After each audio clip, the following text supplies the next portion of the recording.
So today, Nick and I from Stridewise are gonna be cutting open a pair of these old worn out Iron Rangers to see if they're still worth it after 2.5 to 3 years worth of wear and hundreds of miles. This is important work I think we're doing here. Iron Rangers, for many guys, they're the very first pair of boots they ever get. So I think the question of are they worth it and what do they actually look like after, we're gonna say 1,000 miles.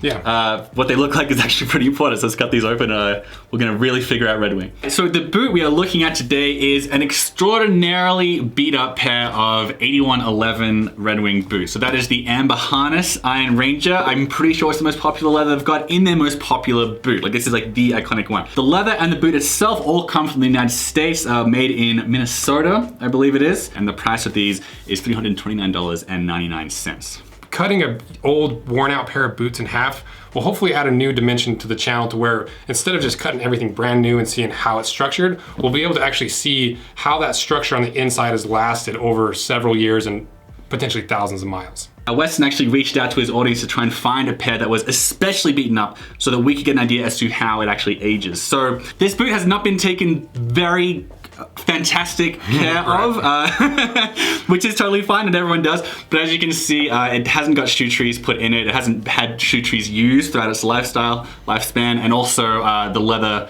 I don't know if this has ever been conditioned at all, but you quite like this though, don't you? I like the worn out look. I hate having a boot that looks brand new. And these were sent in by Andrew Yang, so huge thanks to him. And first thing that we're gonna look at before cutting them in half is the leather and how it's aged.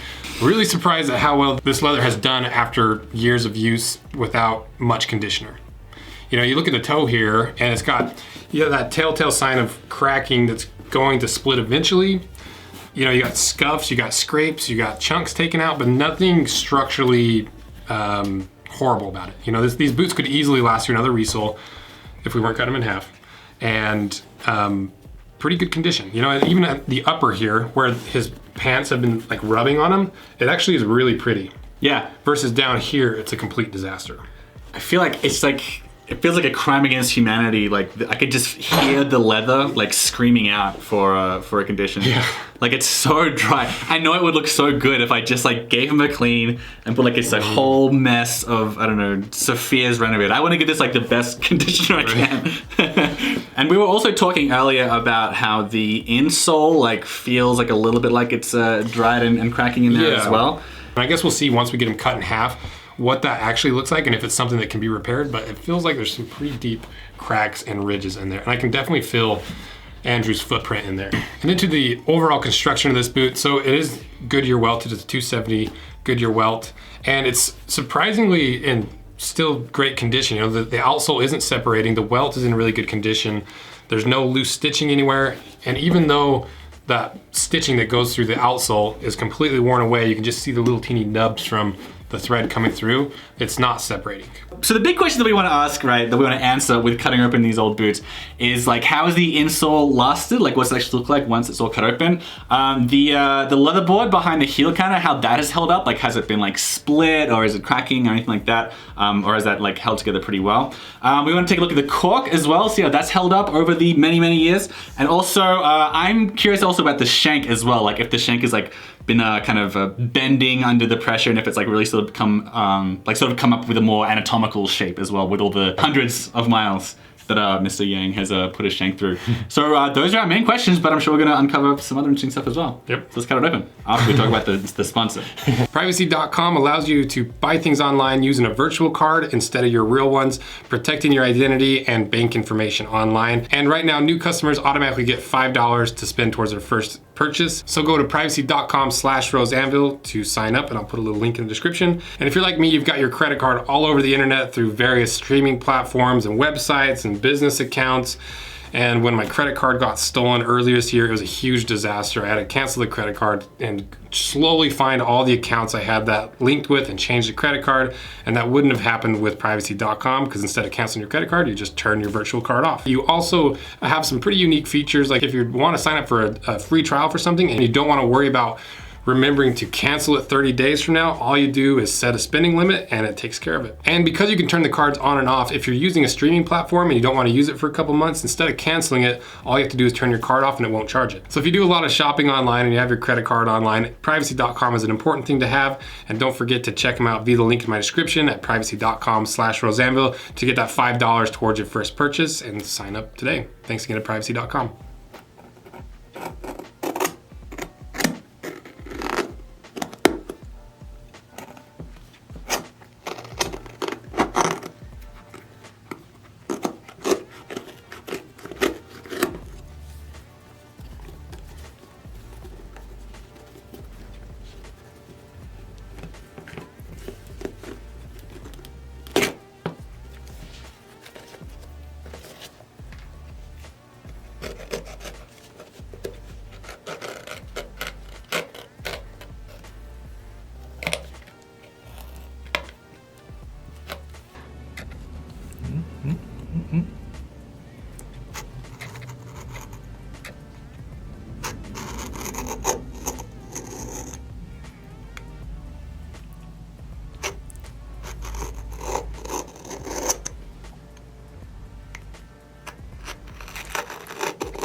Let's see what's inside the Iron Ranger.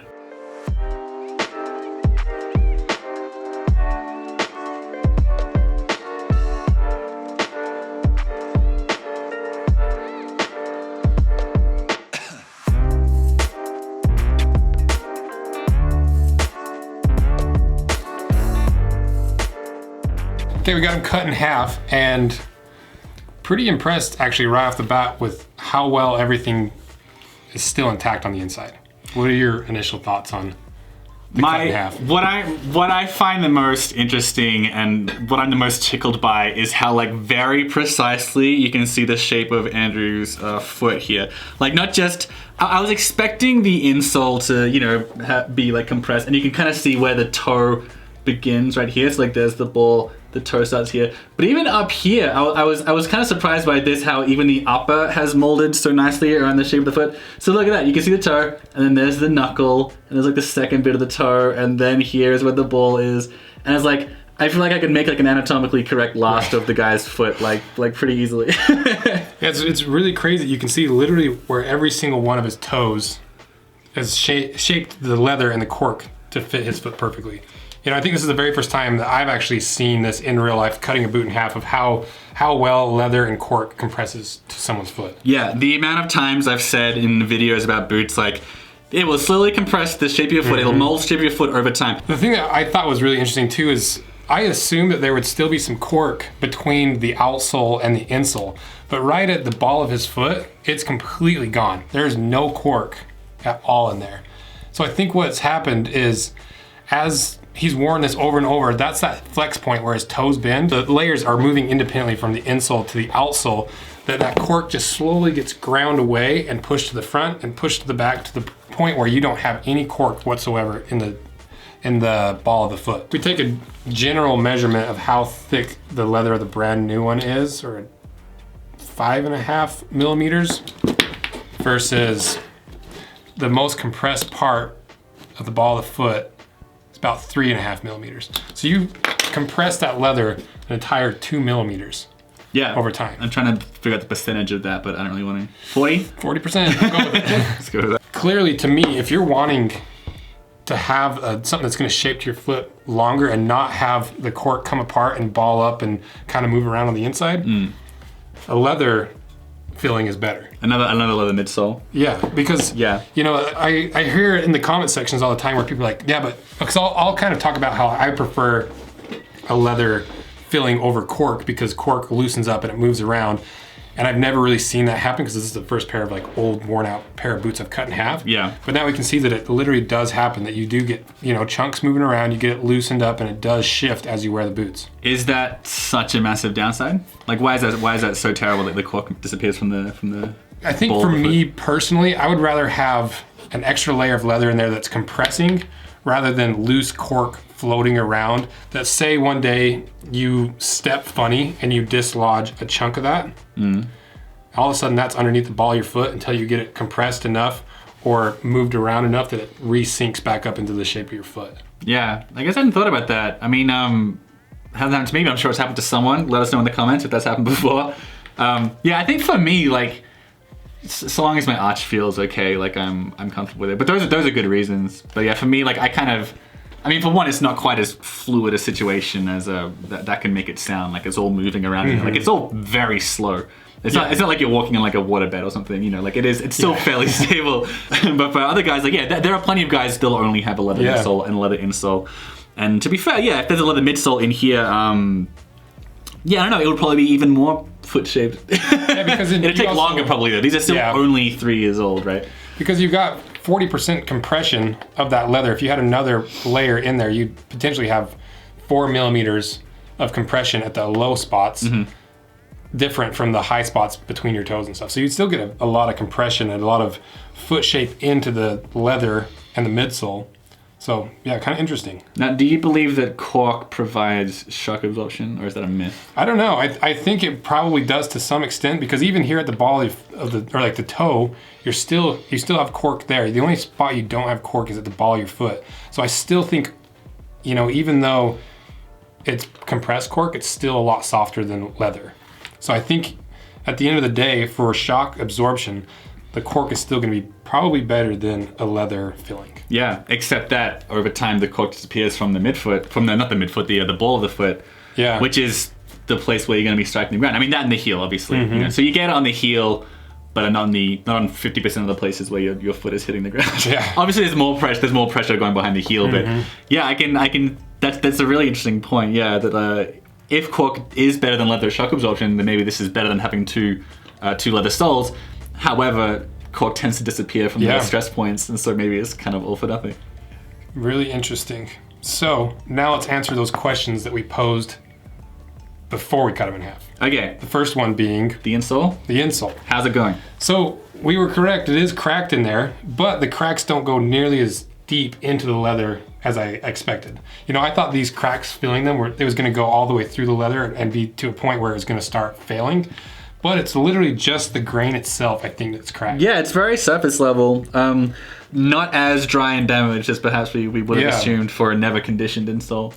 So that kind of makes me wonder if, like, once a year, if you just put a little mink oil down in there, if it just conditions that grain enough that it prevents it from cracking. Yeah, and especially if you use shoe trees. Yeah. Because I feel like maybe shoe trees are so good at sucking up all the extra moisture and keeping the stitching like healthy and improving longevity in that regard. But maybe they prevent the insole from being like slightly conditioned by all your funk, right? So you have to, maybe if you use shoe trees, you need to condition your insoles even more frequently. And then to the next question, the shank. So we should have just pulled this out, but we'll just yank it out now. Okay, the shank. So we've got the rusty shank that we just pulled out compared to that one. So yeah, this is the new one. This got damaged a little bit cutting it open, but nonetheless, I mean, see if that lines up. See how much it's flexed. This is pretty much the same. Yeah, within reason. This is pretty much exactly the same. I mean, I wouldn't be surprised if you got two new shanks if they varied this much as well. Well, I compared to, like, let me get this other shank out of here.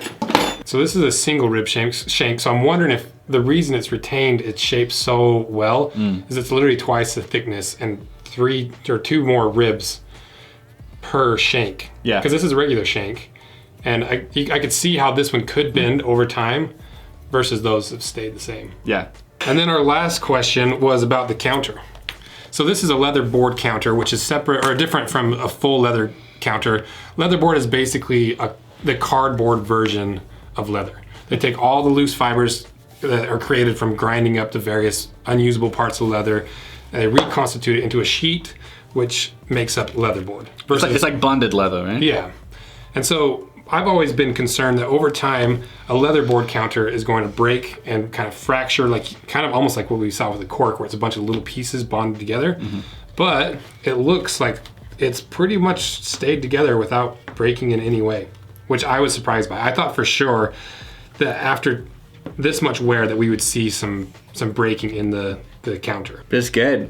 Yeah. Bonded leather finally gets a check against I know. It's like the most hated form of leather there is, but apparently it's quite good for heel counters. Yeah. I'm really impressed with this boot. You know, I don't see anything inside of here that makes me think that these are going to fail or would have failed anytime soon. But yeah, the shank super durable, heel counters right in place. It's just so beautifully molded to the very, very, very precise shape of Andrew's foot, and that I feel like above all, that's like what people want from the Goodyear welted boots, right?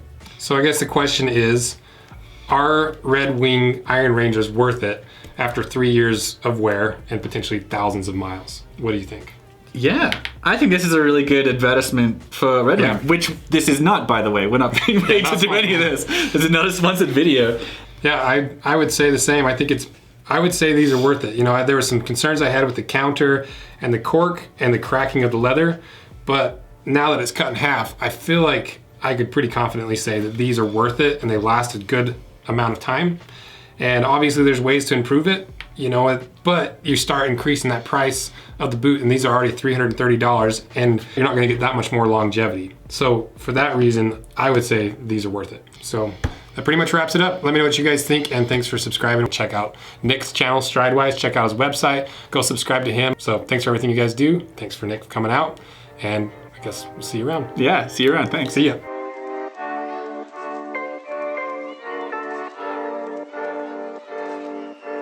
Sphinxes have both of those layers genetically turned off. Toaster, his breed has the outer shell layer turned off, but the down layer is still there. So that's why he's the softest cat on all of YouTube. I love how you're Roseanne-bulling your cat. When you look at this cross section, yank.